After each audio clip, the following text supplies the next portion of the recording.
Donc en gros la Toyo est ici, à cet endroit-là. Là. Nous on va aller au Belvédère qui est juste ici, en fait qui est ici au niveau de la croix. Et puis on va aller se balader, on va essayer d'aller à peu près dans ce coin-là.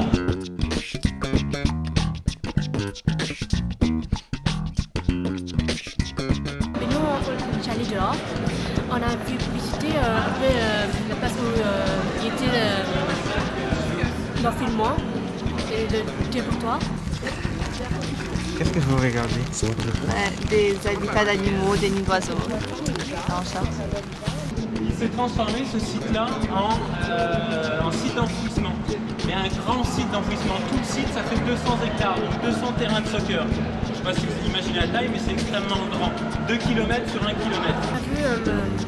On a vu les tuyaux qui sortaient de la terre. Ce que j'ai appris, c'est que ces tuyaux, c'est un tuyau qui prend le méthane qui vient des déchets sous terre. Après, ils les envoient dans un bâtiment pour faire de l'énergie. L'enfouissement, c'est simple. On tasse les déchets, on essaie de les découper le plus fin possible pour qu'ils se dégradent entre guillemets plus rapidement. Mais le fait de tasser, ça chasse l'air. Okay, le fait de chasser l'air, c'est plus les mêmes micro-organismes qui vont interagir pour dégrader l'élément. Donc mettons si je balance une pomme dans la forêt, il va y avoir des vers, il va y avoir des bactéries, il va y avoir des animaux qui vont venir gruger ça, puis dégrader ma pomme naturellement. Là, je n'aurai pas de dégagement de méthane. Mais si j'enfouis ma pomme dans la terre et que je tasse, et donc j'élimine une bonne partie de l'air, là c'est des micro-organismes qu'on appelle anaérobies, donc qui travaillent en absence d'air, qui vont embarquer et puis eux ils vont transformer la pomme entre autres en méthane. Entre autres déchets, un des déchets ça va être le méthane. Votre sac poubelle il a passé 3-4 jours sur le balcon, vous l'ouvrez, bonne idée, au fond vous allez avoir un petit jus jaune très odorant, extrêmement toxique.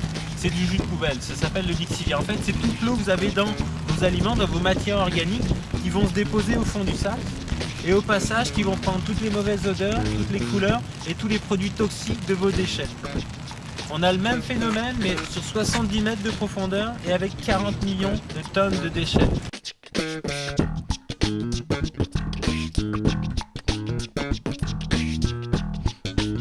Aujourd'hui, on est sorti à l'extérieur. On a checké faune et flore, sorti les arbres et les animaux à l'extérieur, mais malheureusement on n'a pas trouvé beaucoup d'animaux, mais on a trouvé quelques arbres.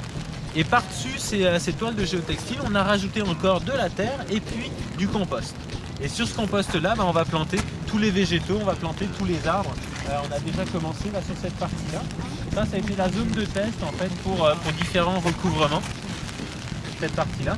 Et là maintenant ils ont trouvé le bon système de recouvrement et donc ils le font de partout et ça c'est vraiment la dernière partie qui est en train d'être recouverte. Après ça ils vont mettre du gazon, ils vont pouvoir planter différents végétaux. Là on a l'occasion de voir tout le monde ensemble, de partager des idées, de voir comment ça fonctionne, genre.